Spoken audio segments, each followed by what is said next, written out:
Today we're going to touch upon a topic which probably not will be just acceptable to everyone, because we're going to talk about the memory of past lives or reincarnation, and which to me is a very natural thing because I simply remember earlier existences quite easily.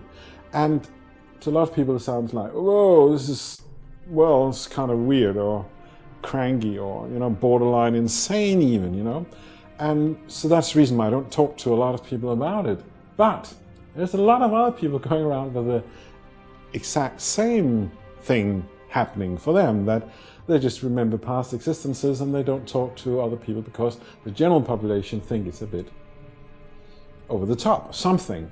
So the reason obviously is that they don't remember past lives and they think it's a little bit, too incredible or something. So that gives me reason to go into some of the mechanisms of memory. Why is it you don't remember past lives if you don't?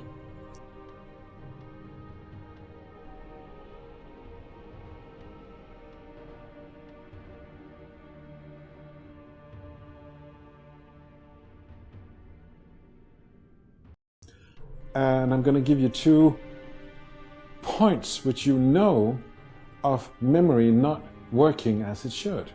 There is the instance of something in your life goes wrong. It's just like, something really, you fail somehow. And the memory of it is sort of like, you don't want to remember it. It's sort of like, you just put it aside, it's there again. You think about it, but then you don't want to think about it. No, I don't want to think about it. You put it away and it comes back. It's like sticky paper. You want to get rid of it and it's just flying in and it's like stuck and you can't get it to go away. Well, memory doesn't work as it should be working, or at least it is irritating or annoying because you remember stuff which you don't want to remember. Now, there is another example which is something you would be either familiar with or you have heard about, is that if you have as a small kid losing his parents, losing his siblings, something horrible, they're murdered, raped and so on in front of his eyes, or a natural catastrophe where he can hear his mother's crying over there 2 meters away and dying away and he can't do anything about it, stuff like that. And we find this kid in a UN camp or some sort, and we ask this kid, so where are you from? And he says, I don't know. Okay, so what's your name? I don't know. And it's just like, gone. Totally gone. Now, if you talk to someone adopted late in life, 8 or 9 years old or something like that, or even later, you would most likely, if you ask this question, what is the earliest thing in your life you can remember, you find that their time frame is also a bit off. The average is 3 or 4 years old. Well, you ask anyone, is there a glimpse of your life which just the earliest one, but how far can you go back? And they say, well, 3 or 4 years. That's my experience when I ask this question. I've done a lot of lectures where I ask that exact question, and it seems to be 3, 4 years old. That's sort of the average. 3 more than 4. And for adopted kids who are adopted like 6 or 7, it is like early. It's later. It's like more like 6. It's closer to the point of adoption, or it's even the adoption point plus 2 or 3 years. Now, the reason why I'm bringing this up will be quite obvious, because if there is such a thing as a past life, there is something I know about your past life or past lives. For if there is one, there is probably a lot. Maybe there is this is a horrible word, infinity of past lives, or something. It's almost not comprehensible. So, but there is, let's say, more than one, if there is any. Let's just assume that. And let's examine just one. I know something about you. Let's go back 100 years from now and talk about you. I know something about you. You had another name. Somebody said, François, or something else. And you turned your head and you answered in a different tongue, maybe than the one you speak now. It was maybe, well, even if you were French and you're French now, the language was quite different 100 years ago. So when you looked in the mirror, I know that you saw something else. Maybe it was worse, maybe it was better. Oh my God, maybe it was the other sex. If you're male now, maybe you looked at a beautiful woman, or maybe if you were, well, you can see the picture now, maybe you were black and now you're white, or, ooh man, this is gonna be quite messy, all the options. But you saw something in the mirror which was different than the one thing you see now. And you, when asked, what do you do for a living, probably said something quite different to what you're saying now. You might have been a carpenter where you're now a banker or something like that. It could be very, very different, sorry. So, what else? Oh, now I'm getting very personal. I know something about you. You had another family. And now we're getting very intimate. Because you had kids, which meant just as much or a little bit less, a little bit more than kids you have now. You had your wife or your husband, fiancé, which meant in the same category of love, same weight as now. It's very heavy stuff, right? And you're part of a group, part of a culture. When I was there going, Ray, Ray, Ray, for some team, it was not the team you are rooting for now, it was some other team, right?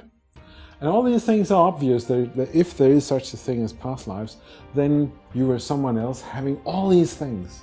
And now come my horrible thing I know about you, is that you lost it, like that. And it's all gone now.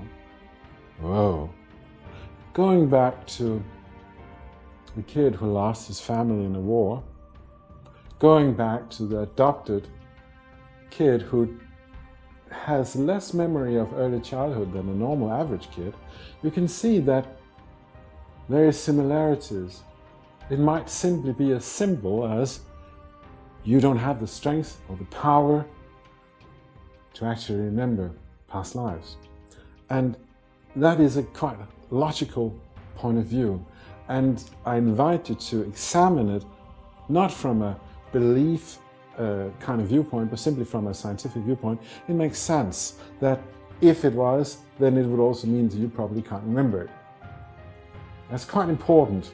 So if you are like lost now in my dissertation of this, please rewind and take it from the start. There is no I'm not talking down to you or anything like that. This is a quite important subject, and it is actually very close to you. So, being confused about the topic is quite natural. Your memory, your hard drive, the storage place for everything you experienced. Let's test it. Let's just check that you have a memory. Do you remember your first kiss? Real kiss. Not when you kissed mommy. Come on, your real kiss, right? Yeah, you got that one, that's good. And what about first day of school? Frightening moment. Remember that one? Sitting there looking around and being all claustrophobic. I don't know if you were claustrophobic or what. I was just a little bit like, wow, that's a nice girl. Wow, that's another nice girl. 5 girls were nice in my class. I remember that specific count when I came home. 5 girls, it's been a good day. Oh, sorry, I got distracted. I was like back there, you know? Were you back there too? Thinking about stuff? Okay. Let's test something else. Let's test, when did you learn to ride a bike the first time? When did you learn it? I remember I went into a fence when I learned it. You got it? You found these incidents fast, like a Google search, and it's there. But it's not there. You can't find what you just looked at up here. Well, the brain guys say, well, it is there, must be there, because where else would it be? But fact is, there isn't a trace of it in the brain. The only thing they found is that if we take my finger and we cut my finger off, there is a information stream going through the neural system of pain and other senses, and it ends apparently up here, the trace. But where did this go afterwards? They have no clue. They can only trace the information stream. That's not good enough. It's not scientific to say that the brain is doing the thinking. It's not. It might be a new one for you.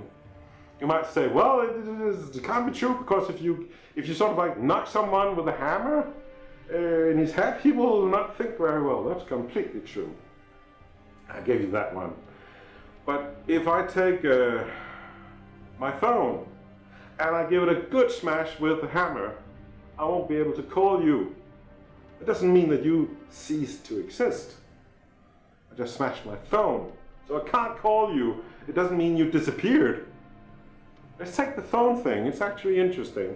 So, if you took this nice new phone of yours and you showed it to someone quite primitive who's not seen a phone before, and you sort of like turned on YouTube, you turned on my video, and we looked at this, he'd probably go, oh my God, there's a little man trapped into the phone. And he would take a big stone and he will take your phone and he will smash it. And he would say, I killed the little man in the thing. And you go, yeah, I unfortunately know that he still exists. That's the case. You can't just assume because the information stream stops somewhere that that's where it is. Information travels somewhere. But the fact is that the storage place of your memory is not to be found here. It's just like, well, we won't go into where it is. I'm just pointing out the fact that it's not in your brain. If I go back to my years as a teenager, I had some experiences which was a little bit odd. One time on the train, I was looking out, and there was a road here, and we were going the same speed. There was a policeman on a motorbike going like that, and all of a sudden I had the thought, this is a quite long train, and I had the thought appearing in an instant of a second was, turn around, look at me. And it was just a thought. It was just because I just had the thought, just for kicks. And the second I had the thought, he went around like that and looked straight at me for a few seconds, and then went like that again, because I went like, ooh, what just happened there? That was a bit strange, but it was very precise. It was like firing a bullet, and it's just going boof. I actually did that. I borrowed a rifle and just, and it's just like, okay, so there's a bird sitting all the way, and I just went, pew! And the bird went, poof! And I couldn't repeat it. It was just like, my first instinct was just to, of course, just point and shoot. And after that I went, oh, I can't do that. That didn't happen. That just didn't happen. And a lot of you guys and girls have tried that. That you do something and you instantly deny it. That didn't happen. Well, sometimes it's very difficult to deny what actually happened right there, and you were there and you experienced it, right? Now I'm going to give you another example. I had a girlfriend, and she and her mother had a fight, and there was some money involved, and they were throwing this money around and being all agitated, and this note of money after they sort of like finished their argument was gone. There's nowhere. They couldn't find it, and it was just like, and now the money has also disappeared and so on. And I visited my girlfriend's house an hour later, and I just come in the room, and she said, well, I just have this, and now we can't find the money, and it's just completely silly. And I just said, it's here. And I turned around, put my hand behind some books in a bookshelf, went like this, and picked out the note. And I was like, did I just do that? And she saw that? Did you just do that? And it was just like, no, that didn't happen. Well, it did. Okay? As a teenager, I was sitting, listening to some music. And all of a sudden, I get this idea about something with a snake, something about big snake. What is that? And it just like remembering, it's just like, what was it she said 2 years ago? Oh, she said this and that, then how does that compare to? It was just like that, but it was just much further back in time, like 2,800 years ago in Tunisia, and where there was jungle. But now if you look, there's desert. But at that point, I remember there was it was very rich and very planty and green and so on. Something has happened in between, I guess. And I were out with some teenagers of my own age, and we were sort of like having fun, and we saw this big hole in the ground or to the side of a mountain, sort of. And we went into that, and it was just like, whoa, it's big. You can make a funny sound, and we go, whoa, whoa, and making echo and so on. And all of a sudden, probably because of all this sound and commotion, there is a lot of noise and big crash, and all of a sudden light coming in, and it seems like some of the walls have simply given in, and there's some light coming in from over there. There was no light before, it was completely dark, and just like light coming in, there's a lot of rubble lying over there, and we stand in line, oh, what is the rest is going to tumble down and so on. And all of a sudden, it's actually some of the other guys noticing much more before I do it. I don't know what I'm doing, but they start running away a snake, and they're going, snake, and I go, what snake? And the rubble moves again. I go, is it a snake? And I'm sort of looking for a small snake of some sort. And all of a sudden, it looks almost like there is a deer. I think it's a deer, or the head is like this, and it's dark and so on. And I can also see it's a head, it's a snake head, this big, and a body maybe, I don't know, 17, 18 meters or something ridiculous. And I'm the only one left there now because I'm like, what is this? And it's looking at me as I'm the one who has woken it from its sleep or crashed its little nest, or I don't know what's actually doing there. But it's looking to me as I'm the enemy. And there is this thing about big snakes. They can actually also do that rattlesnake thing, even if I think that this snake is actually a strangler. But it's so upset and angry, and also think it has some technique whereby it can sort of like gets its body to move around you fast or whatever by doing this thing. But anyway, it's raising its head, and it's going like that towards me simply to smash me. But a very big snake, which is not doing that all the time, and probably has a lot of rubble bruises from just before, and is a little bit, it's not that fast.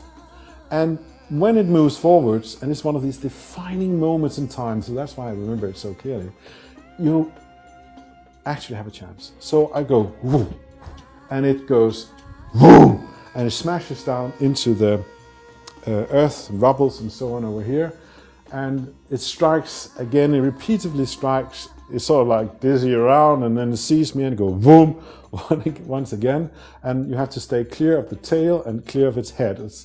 I remember the tail being dangerous because it's trying to get around you or whatever, and you just move fast. But I'm a young person, I'm fast, I'm agile, and wow, this moment is so real to me. So I'm sitting there listening to this music, and my eyes are shut, and I go, whoa, I gotta capture this somehow. Run upstairs, get some paper. I'm sitting in the living room downstairs, my parents' living room, and I grab some tush, black tush, a pen, and I start to draw the head of this snake. I had no notion I could draw, really, but I just have to draw this thing. So I actually draw half an hour. There is some sort of drawing, and I'm very focused on the eyes. The eye is a very important expression, and in this drawing seems a bit weird because there's more than one eye, and the expression changes, and I'm looking at this thing and go, wow, this is a snake, and I sort of draw on a snake. interesting. And it actually sets me on my career as an artist for this life, because a few months later, I have drawn a lot of these black drawings of other things, and I do an exhibition. And I've been drawing since, and painting, and being a photographer and so on. So it starts me off in that direction, that experience. So it's a very whoa experience to me. Now, I give you a similar one, which is just like that, sort of. My dad was a music teacher. He was trying to teach me to play the violin. It was like horrible. And I was trying to, not him, but I was sent to do piano lessons, and it was sort of like, I wasn't that good. One day I'm walking past the music shop, and I'm just going, I get this, I actually have it here. I get this this little instrument here, and it's in the windows, and I go, I want to try that. It's okay. No, let's just try that. Let's see if I can do it. And I go.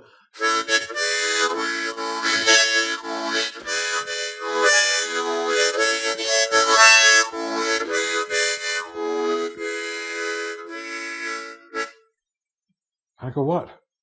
It seems to be playing on its own. And I tried to play blues, but no, I can't play blues. It's just like folk music of some sort, and it's just coming out of this little thing here on its own, almost. And it's from the first time I put it in my mouth. It just does that. This is a strange little thing. So I'm like, what's this? And I go, and I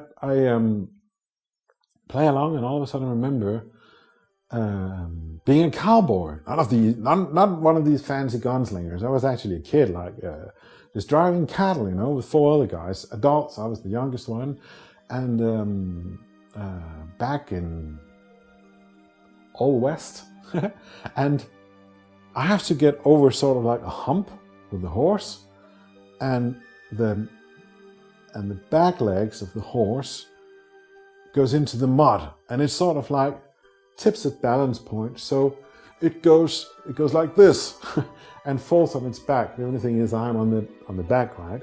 So this thing where you tie your rope around this thing here in front of it goes into my stomach, and I get pressed down. I have the whole weight of the horse, and it goes, there's a snap, and not really any pain, because, and the horse gets up and it runs away, and the guys looked at me, and I'm like, and I can't feel anything from down here at all.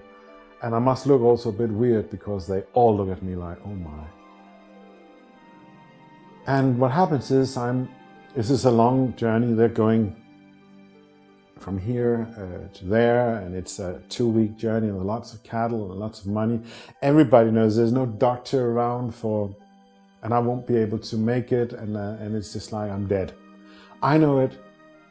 I mean, when you work in that kind of the kind of a situation, and you can see very often there is a calf or something where you need to kill, because it's making the whole progress going slow, and you need to move. And now there's a man down, and he's like, you can't bring him along. Everybody knows that he's going to die. I know that, and it's just like, oh son, you got to stay here. And I know it's true. And they give me water, and they give me food.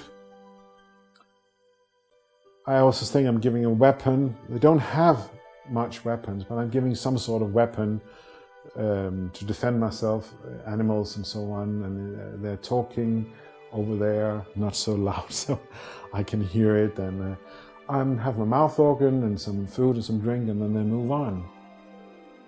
And it's fine. I love these guys, and they're completely, it's just the way life was. It was completely fine. So that was the life ending quite shortly.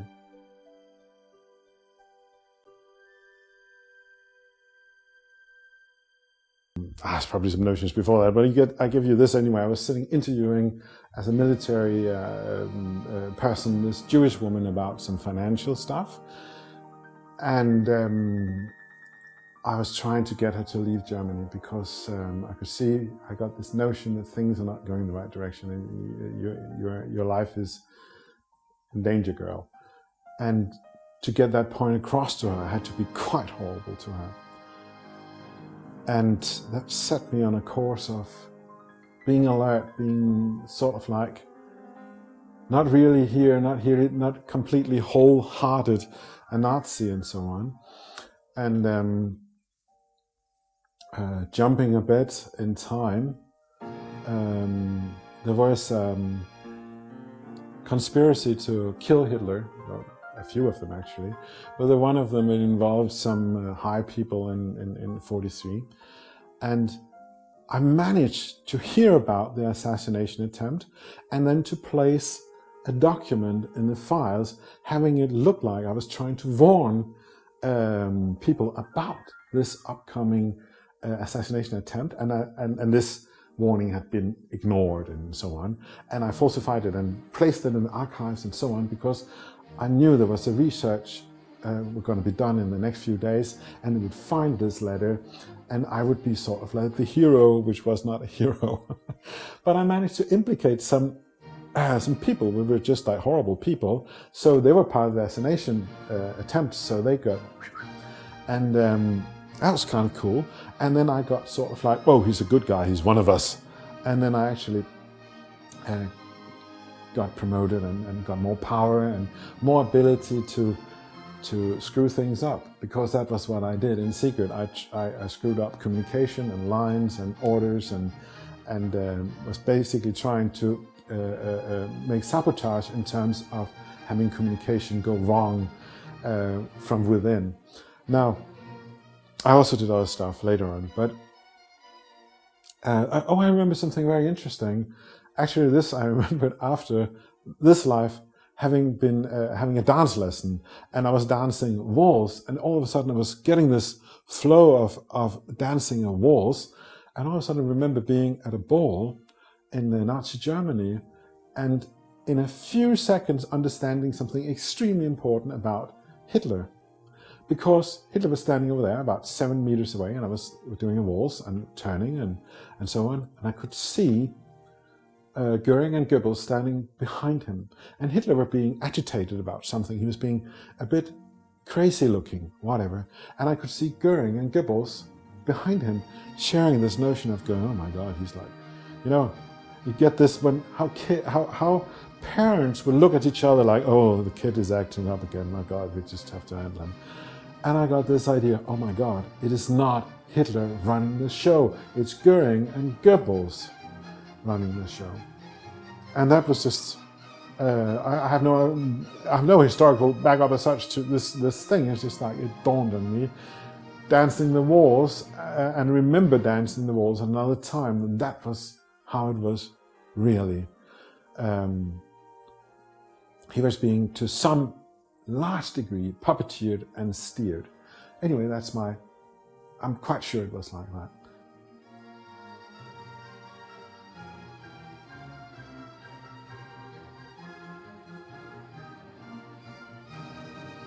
So, 1944, I'm supervising, as an SS officer, this reconstruction of this bridge, and I happen to be standing sort of in the middle of the bridge when the sirens go off and everybody's just like leaving the bridge, because the British bombers are coming in, and this bridge is obviously the target because it's the main thing in the area, so everybody's running away from it, and I'm standing on this bridge and I'm going, no, this is my ticket out.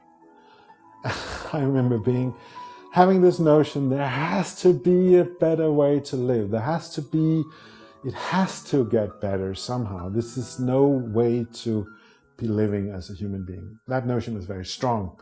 And I'm standing there, and everybody's just probably left it, and I'm just like, boom, and blown to smithereens. And that was beautiful. Wow. And then I went, actually I was thinking about, as a spirit, I went outside. This is also something which people have a bit sort of like, what happens after death? There's just no body. You can still perceive and see things, and you can also do a lot of other things. You can move very fast. You can just, if you think to be a place, you are there. Anyway, I go to England. I actually go to Southampton, down south, and sort of like just checking out the neighborhood and finding a young couple who is trying to, because she's pregnant, And as a, as a spirit without a body, you sort of tend to actually be interested in pregnant girls because, oh, there's a there's a body, there's a baby coming. I want that. And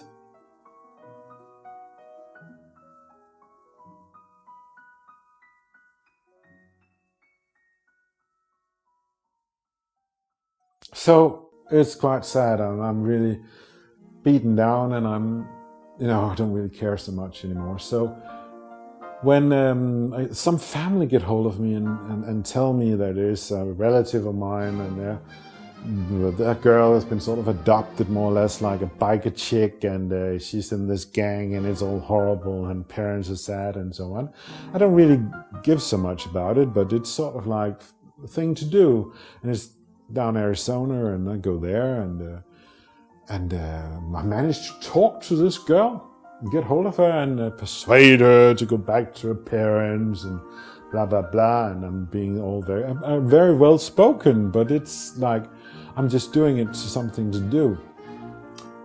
And she's off, and I'm sort of like thinking, oh, what should I do now? And it's sort of out in the sticks, and there's this bus, Greyhound bus, going every now and 4 hours or something like, or less or something. Anyway, I'm going out to this bus stop, and I'm going to take this bus, and all of a sudden I hear, it's a little bit hilly, and I hear the sound going,